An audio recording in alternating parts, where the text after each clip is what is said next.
with my time over at the Thompson Brothers at Benedict Distillery, and I learned that there's nothing more valuable than having a befriended local craft brewery that actually uses excellent yeast for their own productions, and something that you can tap into. You know, most breweries after 6th or 8th generation, they just throw it down the drain, but in fact they're still very useful to us distillers.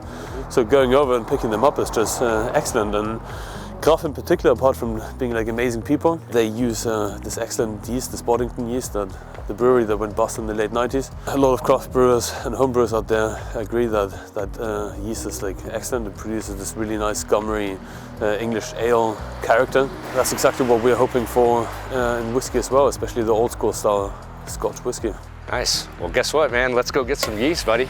Come on.